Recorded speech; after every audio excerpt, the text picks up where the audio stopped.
Okay, I can give some examples of that. I seen women who used to sit in the canteen and cry over what the boss men would come out and tell them. And they wouldn't have the guts to come up and stand up and say, I'm not going to take this off of you, I'm going to push you back. But when the union come to the gate, for about 2 weeks, they put up with them boss men coming on them. And finally, they said, I ain't going to do this no more. If you can stand up, I'm going to stand up. I seen one woman I thought I never dreamed would come out of her shadow, but she did. She backed them back because she used to work in a unionized Fieldcrest canning plant, and she knew they were lying in the meetings that she was going in. So she challenged them in the meeting, and they banned her from the meetings from then on because she challenged them because she knew what she was talking about. And from then on, she backed them back and still backing them back. And I seen more and more of them come out. I watched the 3 off another shift that I never dreamed put buttons from their head to their toes and come out of a parking lot with signs up, move over Fieldcrest, the union's coming in. And I thought they would never do that because they all was low and never spoke out, but they did it. And I'm proud of them, and I support them, and I'll be there if they need me no matter what. That's it. Right. And when they sit and threaten people's jobs, that's an everyday occurrence. They threatened my job. I told them, I said, I can speak for myself. There are many people in here who can't because they're afraid of you. Because you're going to sit here and make my problems my imagination and not reality. So when you want to walk me to the gate, please walk me. But you know what I got? We respect you for having the right, for having the feeling within you to stand up and speak your mind. And we don't want to fire you because you're one of my best workers. If I'm your best worker, treat me like your best worker. Right. And when these people see somebody getting stepped on in those meetings, they come out of those meetings and they walk over to that person. It's okay. Whatever he told you, you have a right to voice your opinion. No matter how you think, they don't have a right to manipulate you. There's nothing they can take away from you because it's all on the inside. That's what frightened Fieldcrest Cannon. They were running scared. That's where the t-shirts came from, because they were running scared. They started out with the badges, and they found out people were not going to wear them. When the supervisors come through the section bullying people, I go right behind them. That's right. I say, whatever she just told you, tell me, and we'll straighten it out. Then they tell me, you can't go from section to section anymore. I say, this is my department. I can go from one job to the next if I like. You can only discuss union business in the canteen and in the smoker. I say, this is not union business. You mistreated this lady. We saw a man fired because he stood having a conversation with another woman, and they called it an argument. They fired him, but they didn't fire 2 people who were physically fighting. That's right. When the section super broke it up, he tells them, you do it again, you're fired. Company policy says you fight within that plant, you hit the gate. But company policy does not apply to everyone. We've all seen it. That's why these people have come out. That's why the spirit has changed. We did more in 2 months and 9 days than they did in 85. Because in 85, it took them over a year just to get to the polls. We got that petition in a week. And we came out to the meetings. We put our shoulders together and we worked together. That's what it's all about. That's where the change came from. If they want to know why 91's battle is so tough and costs so much, because these people are tired. They are tired of being lied to, mistreated, overworked, underpaid, and treated like this ground that we walk on. Whenever it's inconvenient to them, they use it. Whenever they want to step on you, they'll try it. But we dare them to step on us. We dare them to come 1 inch closer. Because if they come closer, we're going to push them to the wall. They're going to have to pull out everything they got to defeat us in this election. And it's not over. No, it's not. It's not over till it's over. And the more they push and do us, trying to make it dirty, the more people on the other side is jumping on it, because when they see that they mistreat the ones that's standing up for the union, and that's all we're asking for is fair treatment, then it started, and we're seeing it people to people, not union to Fieldcrest. It's just people to people. Everybody wants to be treated right. If you treat this person wrong, this person's going to see it. She's going to help her. Then somebody else that might have been for Fieldcrest is going to come up and say, this is not right. You know, if you're going to treat them like this, you know, we're going to get over here and help her. And that's what's going on. That's just like every time they ban people from the meetings, especially the ones they know is in there fighting the hardest. you can sure bet the antis are looking at it and say, hey, look, if they doing that to them now, what's going to happen if the union don't go in? Even though we're antis, they're harassing them. They're going to harass everybody when it's over with. If that union don't go in, that's what's going to happen. Everybody. Not only the antis think they're patting them on the back now, but they can sure look for harassment coming back on them after it goes out. Because it ain't over. That's the reason they banned us from the meetings, was they knew if we go into these meetings and we talk back to them, there's going to be another person sitting there and they're going to say, hey, she can do it, I can do it. What's to stop me? If she's going to stand up and tell them what she thinks, why can't I stand up and tell them what I think? Tell us what happens in these meetings. Did you go?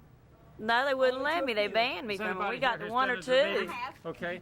Tell us what happens. We are told the first part of it to start with that the company is sorry that they are mistreating us so bad. They know they have, you know. And if we'll give them another chance, you know, they'll just do it all, straighten it all over, you know, they'll do us all right.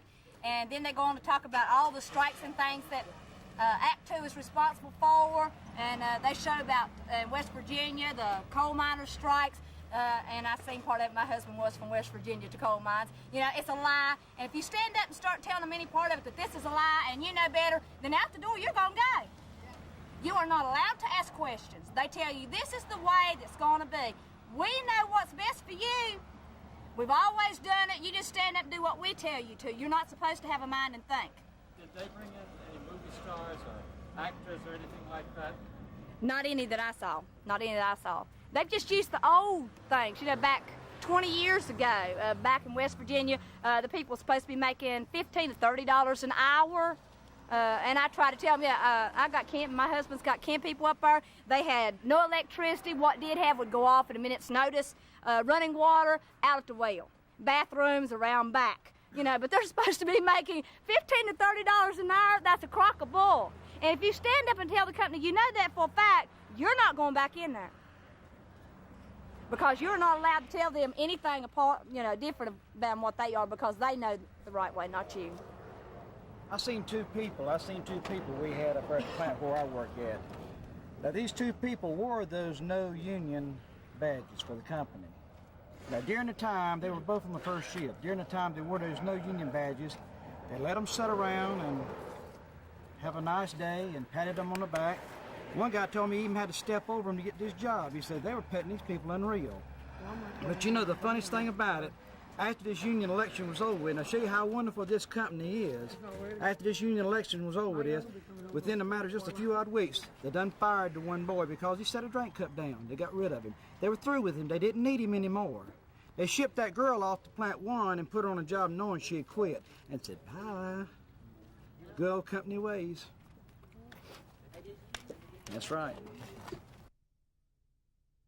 Well, loom fixer in Columbus, Georgia for Fieldcrest Cannon. Been working there about 6 years. Okay. And that's in Right there, Don. Tell us where you come from and what it feels like to be a worker and be organizing other siding textile. You want me to just like start from where I come from and what I'm doing now or something? Yeah. I'm Don Rodgers, and I'm from Columbus, Georgia. I'm a loom fixer for Fieldcrest Cannon and also a union member in that plant. I've been out volunteer organizing for the past few months, talking to people in the South that have called the union offices and requested a union because they're tired of taking what the company gives out. And I've talked to several hundred people, and different areas, different plants, different kinds of manufacturing processes, and the words are basically the same. They're being walked on by the companies that they work for, you know, whether it be very low wages or lack of any kind of benefits or insurance or retirement benefits. They're basically treated the same. We were just talking before about the media and what the media has been looking for and how that doesn't really represent what's been happening here. And I'm sure you have a lot of feelings about that. Right. You know, in the 20s and the 30s, there was considerable violence when there was any kind of a union campaign. Hold it just a moment. Okay, we're going. In the 20s and the 30s, in the southern region, there was considerable violence, whether it was manufactured by the companies or whatever.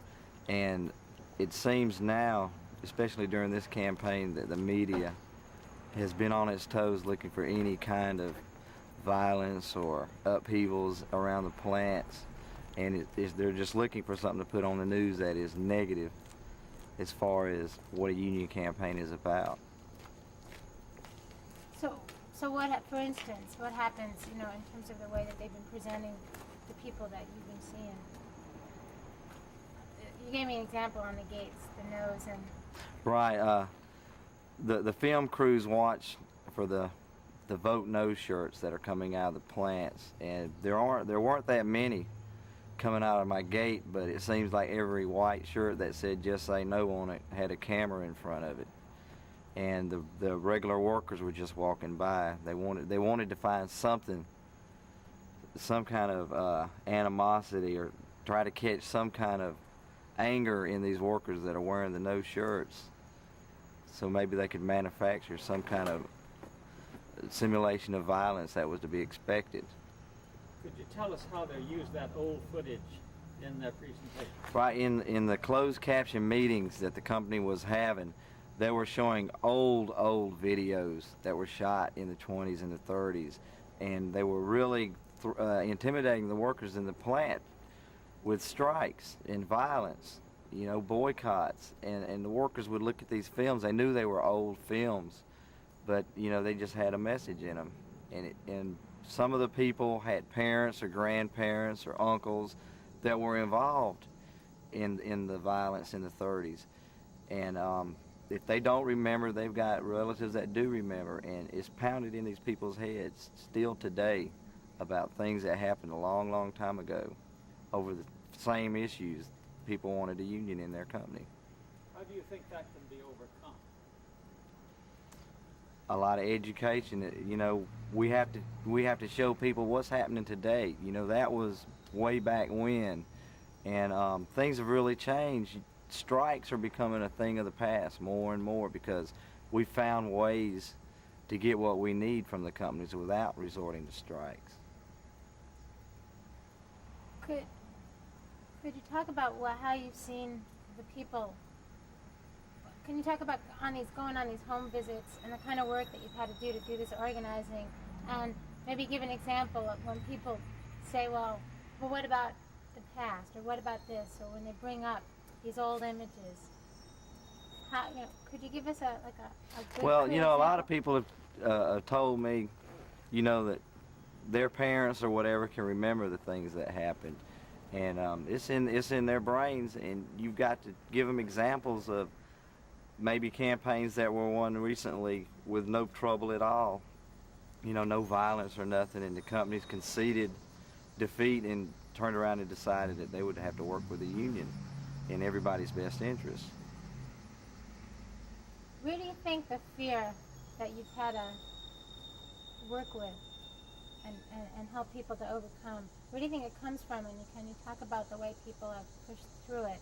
Well, the fear comes just from what they've been told, and there's so many people, that are still around today that were involved in the things that were going on in the 30s, and they grow up hearing this stuff, and it's so hard, to really explain it to them in just a few short months that that's not the way it is now.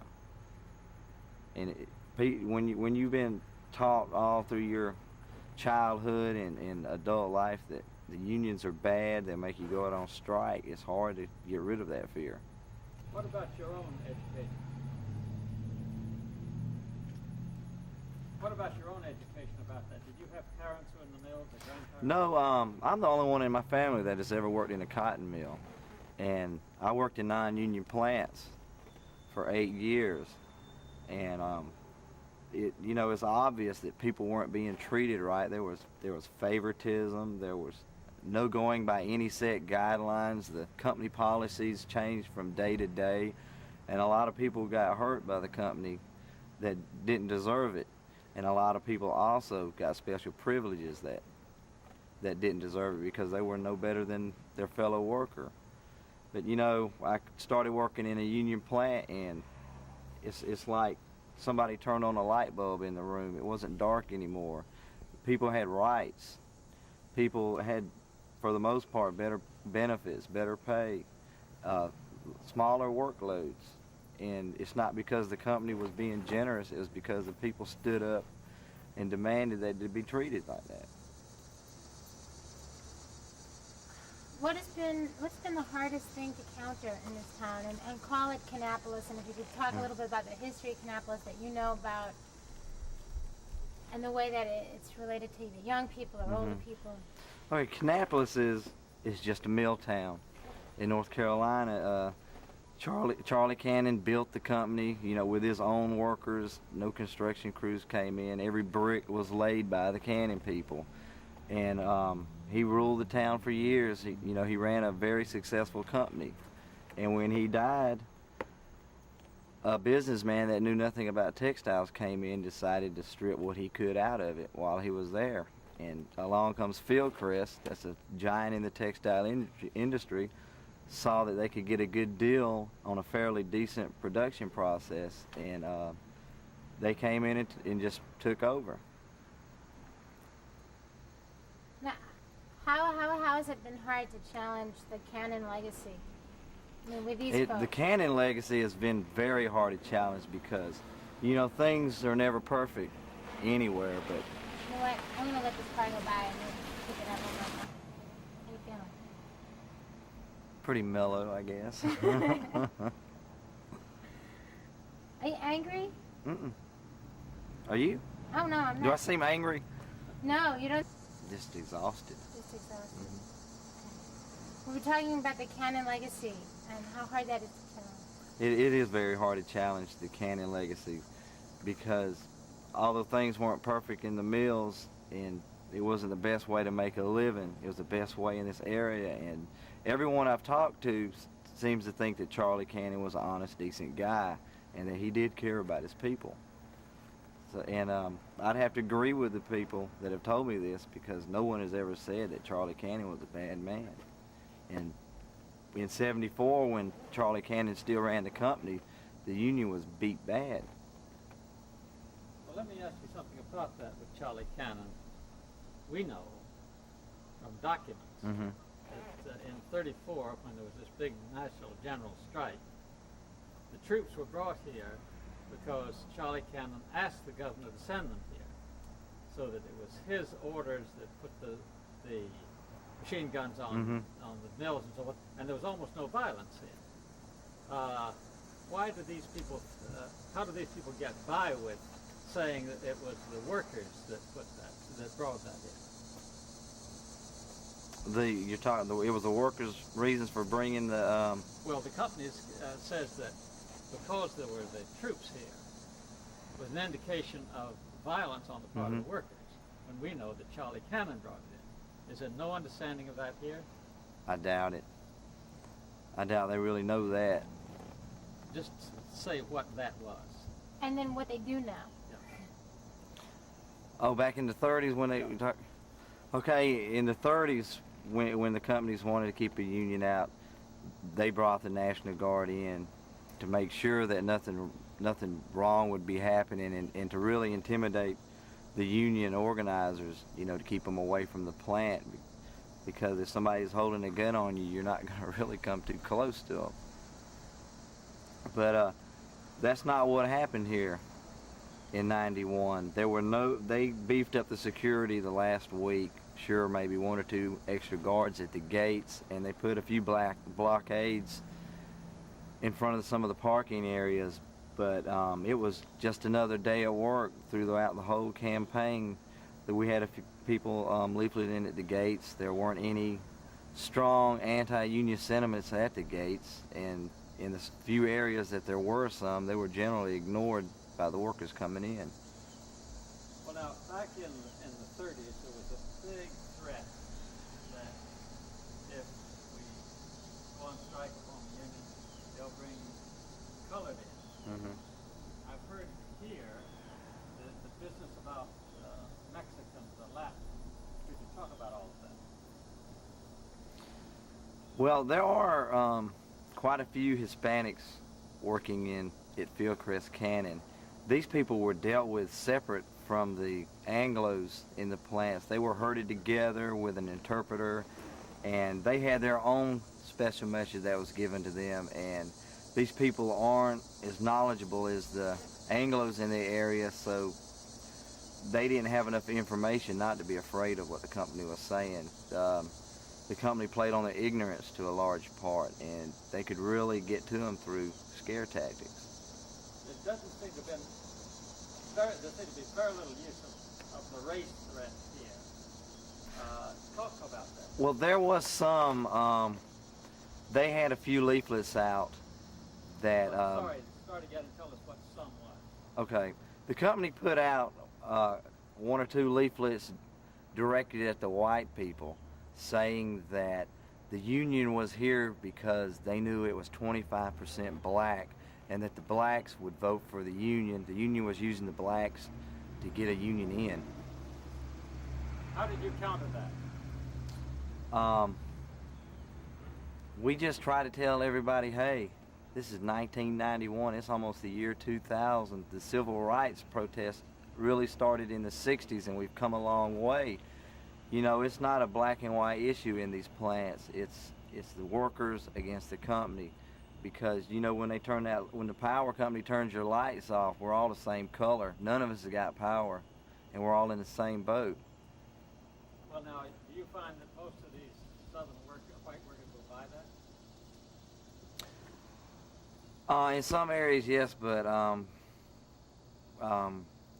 there's a lot of Klan activity in this area, and there's still a lot of prejudice that I've seen. You know, whether it be a slur or just the way, you know, they talk about them, it's like a lot of the blacks are regarded as like second-class citizens in this area. So you still have to fight that? Yeah, we still have to fight it. Have you seen a big change happen with the people that did vote yes, so to speak? The people that were, can you talk about the people that you all were able to organize and have come out real strong and the race relations there? A lot of people that were very strong this time. There were a few of them that were in the '85 election that were still carrying the fight on all these years in between campaigns. But we noticed that there are a lot of new faces, a lot more new faces, people that weren't here, and some of the people that were here in '85 but just didn't know enough, or were afraid, or it didn't matter to them one way or another. Fieldcrest has really, in the last 6 years, changed a lot of people's minds about the Union. Actually, it wasn't that they wanted a Union so bad as it was they hated Fieldcrest so much for what it had done to them. That's fine to see, Judy. Is there, I mean, I imagine, let me just turn that off for a second. I imagine on it, and there's a lot of folks that don't think so. They don't know that they were ever able to in the past. And the folks that are even being organized now don't know about that they're carrying on a big tradition and that they're strong. So, and there's a lot of, you know, images of Southern textile workers. That room this... You know, the reason the companies come to the South is to get cheap labor and get a lot of it. And the Southern textile worker is generally portrayed as somebody being really stupid, but a loving kind of person. You know, they're... Can we wait till they get out of their car? Okay. Okay. Wait, let them go. Okay. As a Southern textile worker yourself, and as an organizer who's been working with them, tell me about Southern textile workers. Just talk from your heart. Well, Southern textile workers are probably the hardest workers in America, because a lot of them are unorganized, and the companies, you know, really get all they can get out of a human being down here. They find out how much a worker can do, and then they add just a little bit more, because the people down here, if you give them a job to do, they're going to do everything they can to do it well. And even though you do put more on them, they're still going to try to do that, because most of them are proud of the jobs that they do, and they want to do a good job. You were just telling me about why the industry's come down here. Oh, a lot of the industries have come down here because they know there is good, cheap labor, and there's plenty of it. People are used to working for nothing around here, and even the Japanese have got a lot of interest in the area because in Japan they all have unions now, and the Japanese want to come down here and still make the same product but make a lot bigger profit. And this is the way to do it because the Southern worker has a history of being a hard worker and a good worker, one that's always there, and there are also people that don't protest much things that the companies do. They'll take whatever is dished out. Is that changing? It's changing. It's changing right here in Kannapolis. We found out yesterday for a fact that at least half the people are tired of it in the company. And it's so much more than it was in '85. I guess they're finally waking up and realizing that together they can do something about it. Can you turn that into a more general statement? Because I know you've been not just here in Kannapolis, but you've been all over about Southern textile workers and the change that you see going on. Okay, I definitely see a change over the last few years because more and more people are standing up throughout the Southeast, and they've all got the same problems. Greedy companies are overworking them, giving them as few benefits as they can give them, and they know that they deserve more than this. They know how much the companies make, and they know how much the workers make, and the people are finally realizing that it's not fair for so many people to do so much work to get so little out of it, while so few do get all the good stuff that the company gets. Thank you. Okay. John. This is atmosphere from this interview.